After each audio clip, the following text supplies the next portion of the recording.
Hello, ladies and gentlemen, this is Blue Maxima.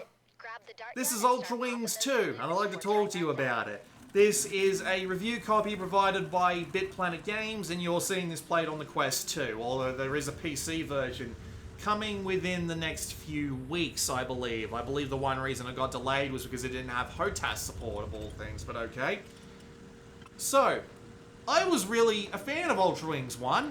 I really enjoyed it. Just fly around these decent planes, around these neat little islands, doing missions in the style of something like Pilot Wings, earning yourself some money for more planes and more islands and more airports with more missions.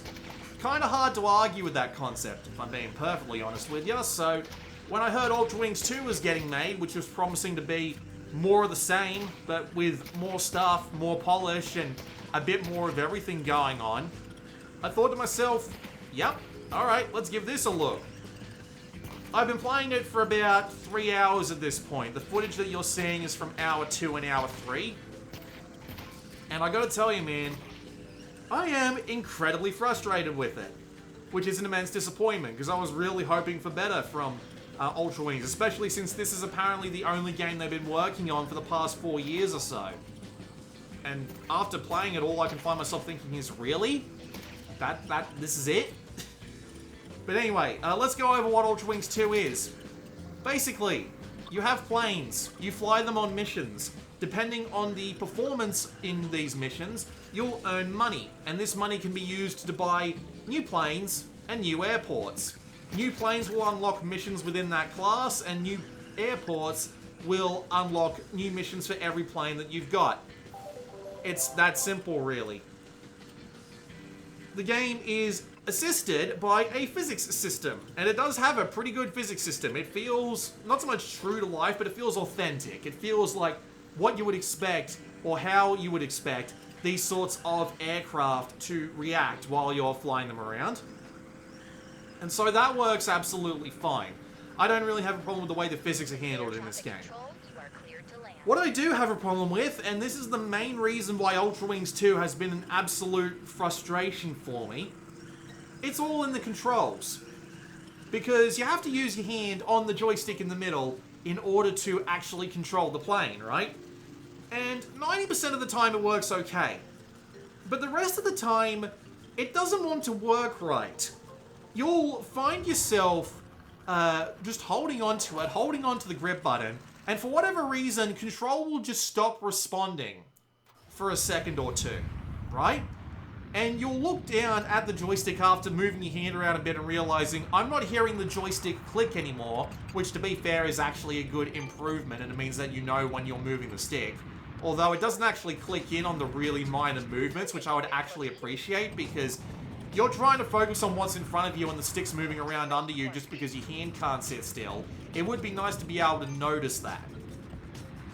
With that said though, the game just sometimes, if your hand just gets ever so slightly too far away from the joystick, even though you're holding the grip button and so logically you haven't let go of the joystick, or at least that's what you're thinking in your head, the game will assume you've let go of the joystick and it won't let you control it for a bit. And this has got me crashed twice. And not to mention that it's happened multiple times that I managed to save myself from it, but it's just so genuinely frustrating. And it's like, you can't tell how far away your hand is from the joystick without constantly having to look at it, right? Because it's actually really far low from your view. And so as a result, you find yourself just sometimes getting really frustrated with the way the joystick handles, just because it doesn't seem to want to actually, you don't actually seem to want to hold on to it, despite the fact that's clearly your intention, and it kind of drives you mad. And it doesn't help that some of the individual controls for the planes themselves are actually kind of annoying as well. So, in Ultrawings, every single plane has a unique control scheme, although 90% of these controls will just be taking off. Like whether it'll be turning on the electricity, turning on the fuel pump, and then starting the engine in some way. That's the absolute majority of your takeoff stuff, at least for the 3 planes that I've done, because the game's actually really linear to begin with, and admittedly I don't like that very much either. 3 hours in, and I've only seen 3 airports and gotten 3 planes, and that's because they put you in a very linear order. They make you do missions in order to unlock the next airport, and then they unlock craft for purchase, but at the same time, they'll only let you purchase 1 or 2, and well, only 1 actually, and then they'll force you to move on to the next airport, then they'll force you to pick up another plane, and so on and so on. The game's linear, at least I imagine, until you get to the international airports, which cost a hell of a lot more money, at which point you can just be like, okay, let's just you know, let him open up a bit and go around anyway. But anyway, that's not what I was talking about. What I was talking about was the controls of the planes themselves. So, the 3 planes I've got are the Ultralight, the World War II combat plane, and the rocket-powered plane. So, the Ultralight is okay. It does everything relatively decently. The World War II plane has this really annoying engine start switch that you have to hold your finger up to in order to actually get it to start, instead of just flicking it up and letting the engine start on its own. And even moving your finger just a tiny bit will reset the amount of time that the engine needs to actually start up once you get your finger back into position.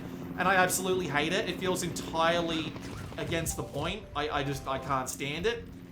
But the worst so far has been the Comet, which is the rocket-powered plane, because the way it works is, it's got its landing gear down the bottom of the cockpit, and then just above it is the ignition switch. And you need to use this ignition switch a lot, because you have very limited fuel inside the Comet, because it's a rocket-powered plane. So you need to be flicking this switch on or off all the time in order to conserve fuel. And since they are directly, like, exactly on the same y-axis as each other, it's incredibly easy to be trying to flick the the ignition off and then flicking the landing gear to go down at exactly the same time. Same thing with turning the engine on, where you might accidentally bring up the gear when you want to keep it down because you're trying to land and you just need a little bit more boost of speed in order to effectively get to the landing strip. And as a result, it makes the Comet one of the most incredibly frustrating things to fly I've seen in a VR game yet. It drives you mental, if I'm being honest with you, the amount of times that you flick it and something else gets flicked. Or hell, your hand has let go of the controls because it's gotten too arbitrarily far away. Your finger turns into the pointer finger and you flick it down and you don't realize what's happened until you look down and realize not only are you not holding the stick anymore, but you've somehow managed to flick the landing gear down. And it just drives you insane. It genuinely just boils my piss. That's what it does.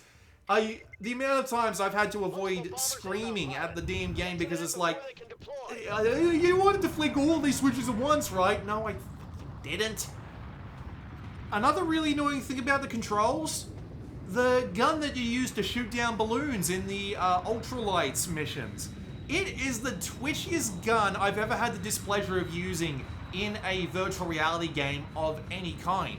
To the point where it's so incredibly inaccurate that I don't bother to play the balloon shooting missions anymore because it's just impossible to hit shit. You'll fire directly at it, the laser pointer will be pointing directly at a balloon, and it'll go so far to the left that you'll hit some poor granny walking down the street with a stroller or something. It's another reason why the game is incredibly frustrating. It also really doesn't help that you have to land. And I do not remember landing being anywhere near as hard in Ultrawings 1. But again, it's mainly because of the controls, because it's really hard to be precise. It's really hard to get those exact throttling numbers down pat. It's hard to get the flaps where you need them to be.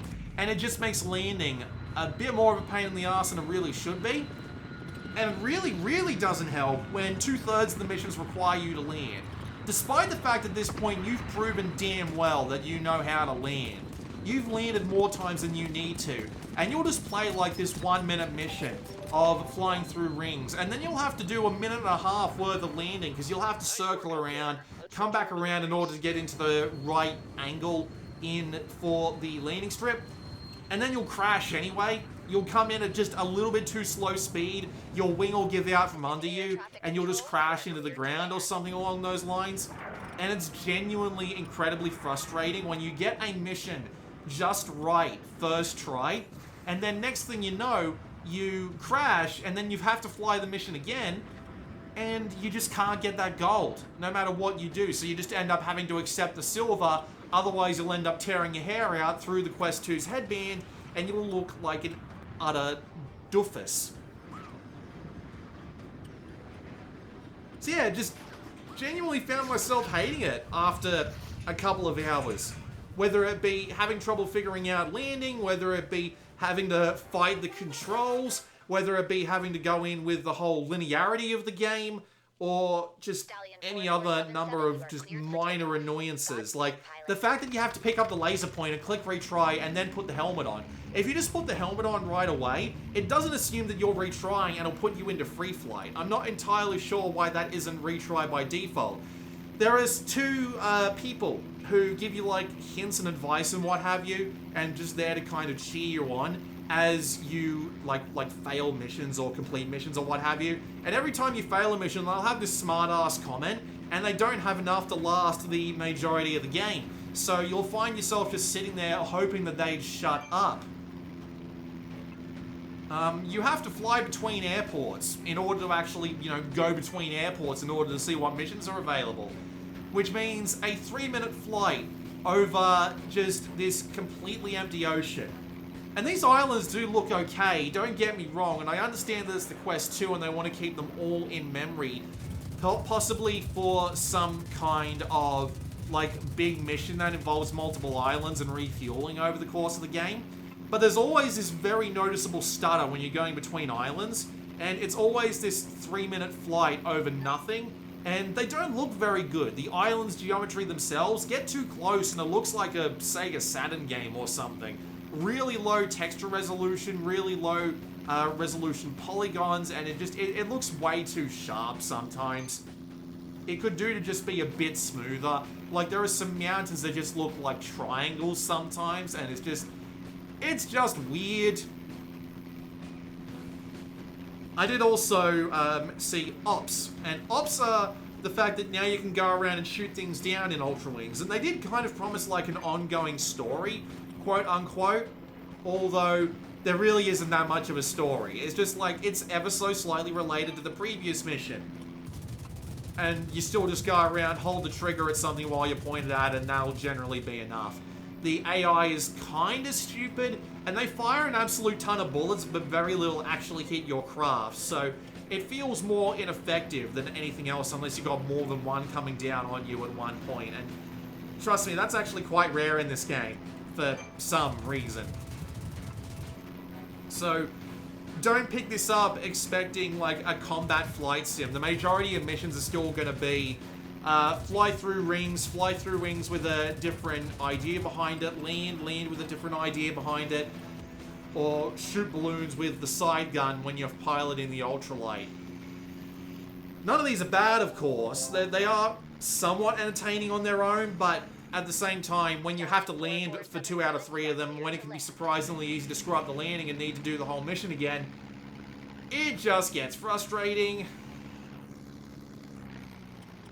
So yeah, Ultrawings 2. I can't find myself recommending it, if I'm being perfectly honest. I just find the game to be really, really frustrating. To the point where I put it down after 3 hours and thought to myself, I really should try and get to like the next aircraft, the next island, so I have a more thorough idea of what the game's about. But after 3 hours, I just found myself thinking, I don't want to play this anymore. I don't want to have to deal with the bad controls, needing to land every 2 or 3 missions and make it, not even every 2 or 3 missions, every 2 out of 3 missions.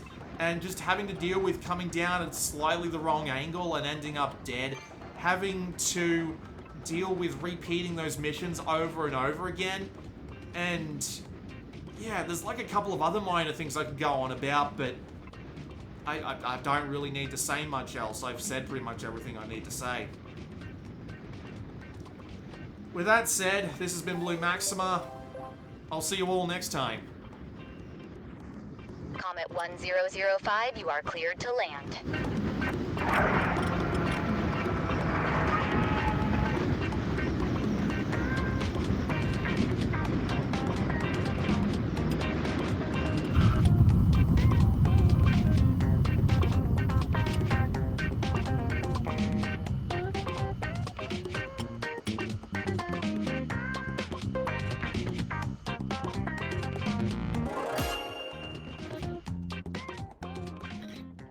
Winning a silver medal opens you up to a whole world of cool nicknames.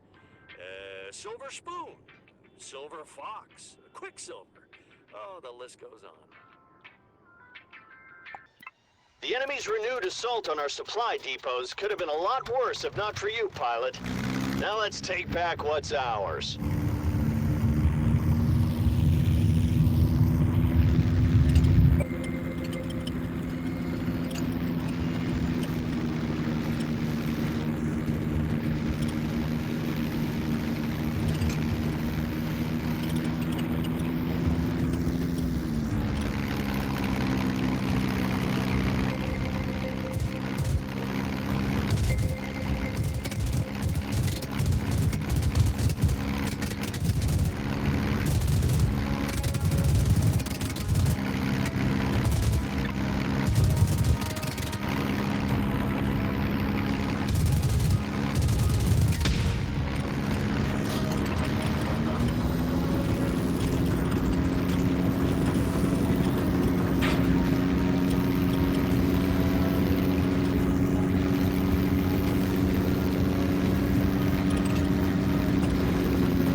Air traffic control, you are cleared to land.